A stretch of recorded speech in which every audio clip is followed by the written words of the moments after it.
নমস্কার। ঘড়িতে এখন বাজে ঠিক 12টা। এতক্ষণ জবে থেকে আমরা ট্যুরটা শুরু করেছিলাম, কপাল আমাদের সাথ দিচ্ছিল। আমাদের কপাল প্রথমবার বিট্রে করলো এখানে এসে। জোয়া থিনসেং ফলস, যেটা আগে নাম ছিল সেভেন সিস্টার ফলস। সাতখানা ফলস আছে, যেটা রিপ্রেজেন্ট করে নর্থ ইস্টের 7টা রাজ্যকে। কিন্তু পরবর্তীকালে এর নাম পরিবর্তন করে দেওয়া হয়। কিন্তু এইটা দেখানোর কোনো উপায় নেই, কারণ ওয়েদারের কন্ডিশন প্রচণ্ড খারাপ। কুয়াশা এবং মেঘ মিলেমিশে একাকার। দূর থেকে কিচ্ছু দেখা যাচ্ছে না, শুধু শব্দটা শুনতে পাচ্ছি যে ওখানে কোনো ঝর্ণা আছে। আমি ব্যাক ক্যামেরায় দেখাবার চেষ্টা করছি আপনাদের, কিন্তু কিছু দেখা গেল না। এই পয়েন্টটা আমাদের মিস হয়ে গেল। যেমনটা আপনাদের বলছিলাম, দূর থেকে সাতখানা ফলসের আওয়াজ আসছে, কিন্তু আমার চোখে দেখা যাচ্ছে না। এত মেঘে ভর্তি, এত ক্লাউডি ওয়েদার আজকে। যবে থেকে আমরা জার্নি শুরু করেছিলাম, আমাদের জার্নি শুরু হয়েছিল 28 তারিখ থেকে, 28শে মার্চ থেকে। আজকে হয়ে গেল 1 এপ্রিল। প্রকৃতি আমাদের এইবারে আজকে ভালোই এপ্রিল ফুল বানালো। প্রকৃতি এবং আমার কপাল, মানে আমাদের কপাল ইন্ডিড, আমাদের ভালোই এপ্রিল ফুল বানালো। এখানে দেখার কোনো উপায় নেই। আর এখন যা শোনা যাচ্ছে যে 2-1 ঘন্টার মধ্যে ওয়েদার ক্লিয়ার হওয়ারও কোনো সম্ভাবনা নেই। 2-1 ঘন্টার মধ্যে যদি সম্ভাবনা থাকতো, তাহলে আমরা 2-1 ঘন্টা এখানেই টাইম পাস করে যেতাম, কিন্তু ব্যাড লাক। এটাই হলো সেই মকটক ভিউ পয়েন্ট। যারা মেঘালয়ে গেছেন তারা জানবেন এখান থেকে মকটক ভিউ পয়েন্টটা ঠিক কতটা অসাধারণ। আমরা যতটা পেরেছি ভিডিও করার চেষ্টা করেছি, এরপর আপনারা কখনো গিয়ে দেখবেন। ঘড়িতে এখন দুপুর 2টো, আর আমরা চলে এসেছি কি সায়রাঙ্গা পার্ক। আমার যদি প্রোনাউন্সিয়েশন ভুল হয় মার্জনা করবেন। এখানে অনেকগুলো স্পট দেখার আছে, তার মধ্যে সবার আগে হচ্ছে এই ওপেন কেভ।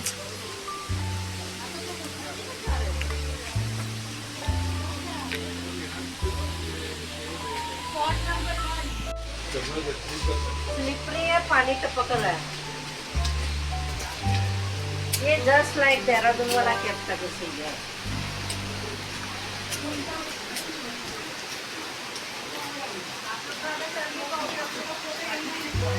फोटो यहाँ पानी के नीचे नहीं चाहिए, कपड़े भीग जाएंगे। ওপর থেকে ঝর্ণার জল আমাদের মাথায় পড়ছে।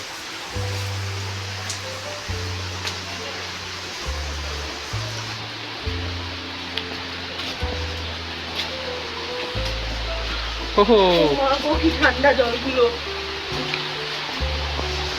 how was the feeling?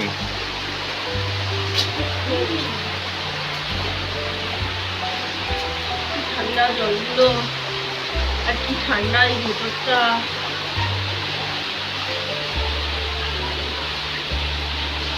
কইকা আমরা এটা তো দেখাইনি আমাদের আগের দিন। কেম মাথা সামলে।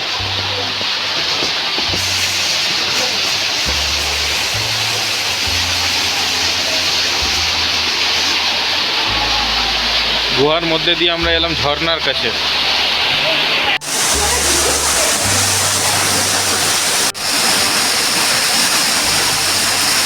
কি অসম ভিউ, দারুণ দারুণ, মানে এটা আমি ভাষায় এক্সপ্লেন করতে পারবো না।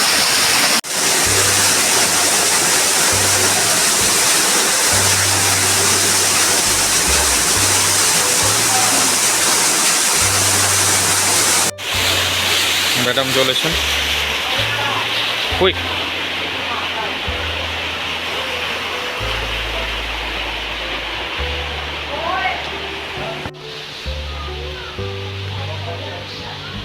অসামান্য একটা জিনিস দর্শন করলাম, দারুণ। উফ, একটু আমার পায়ে যন্ত্রণা করছে এবার।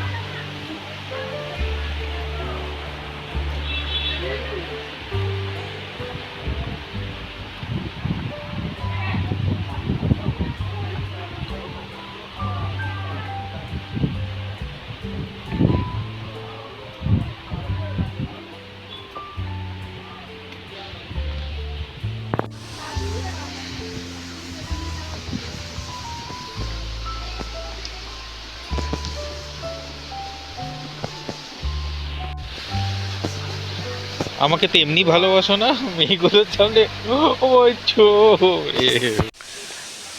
বলো না। না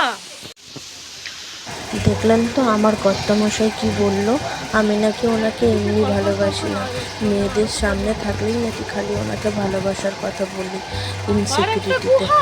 বলুন, একটু তো ইনসিকিউরিটি হবেই, আমার একটা মাত্র বর, তার উপরে আবার আমাকে এত ভালোবাসে, We are going এত to কেয়ার enter করে, তো to সেই yet বরকে another নিয়ে তো cave. একটু পজিটিভ হতেই হবে, তাই না?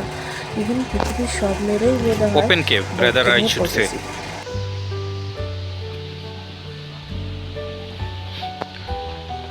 বলো না।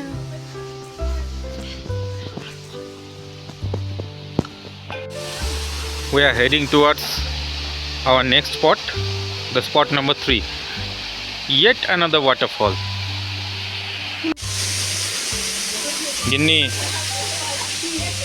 ব্লগের মোর্চা আমি ধরে আছি, এটা কিন্তু পিছল আছে, একটু সামলে। হ্যাঁ, ভেসে গেলে আবার আমাকে দৌড়ে দৌড়ে জাল ফেলে উঠিয়ে আনতে হবে আপনাকে।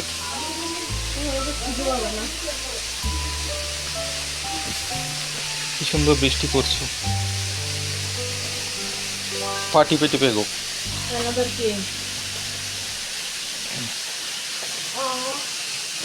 So scary. চলো,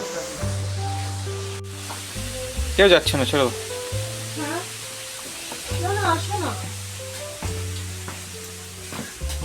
মাথা নিচু, মাথা নিচু। ও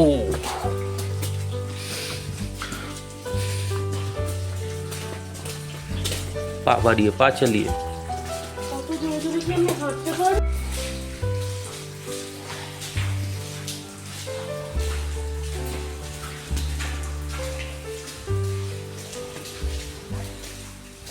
বাস, এখান দিয়ে যাবে। উঠবো কোন দিক দিয়ে? ওই যে আরো। अच्छा इसी यहीं से वापस भी अंदर नहीं जाना है।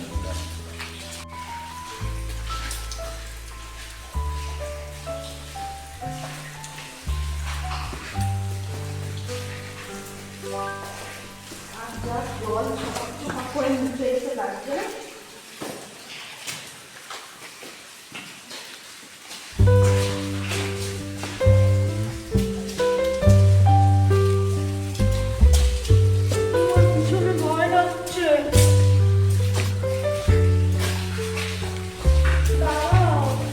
ওই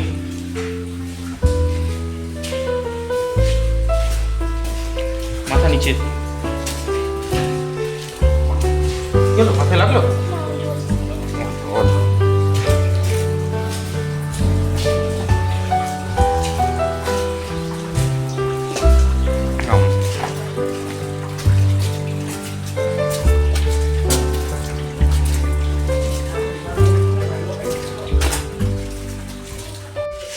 মাথা সামলে।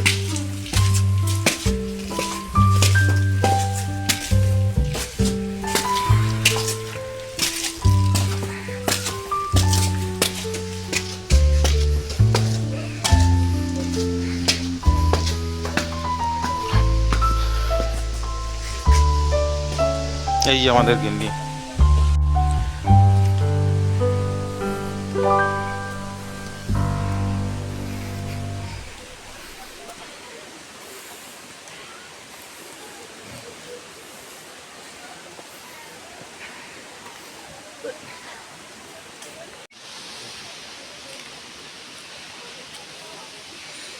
এরপর আমরা এগিয়ে চলেছি আমাদের পঞ্চম স্পটের দিকে।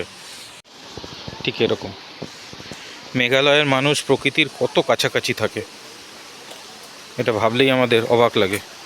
আর আমরা বাস করি ইট কাঠ পাথরের জঙ্গলে। তুমি যাবে?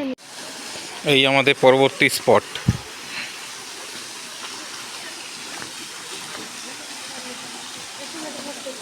রুট ঝর্ণা, গাছের শেকড় বেয়ে ঝর্ণা বইছে।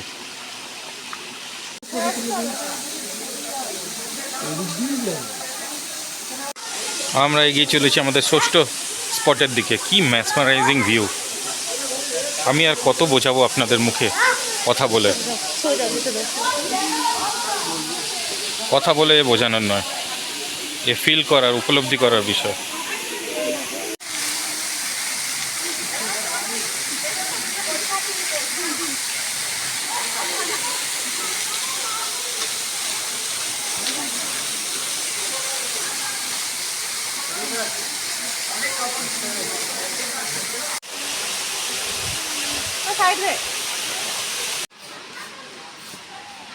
বলো।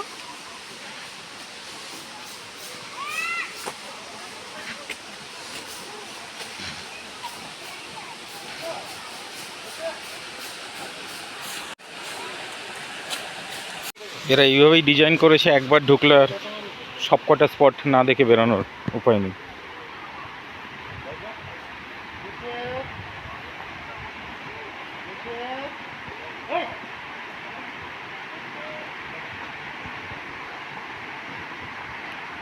ছোট্ট পাহাড়ি ঝর্ণার মাঝখানে একটা কাঠের সেতু, কি অনবদ্য, আর প্রকৃতিতে ঘেরা, দু সাইডে জঙ্গল, তার মাঝখান দিয়ে মানুষের কলতান।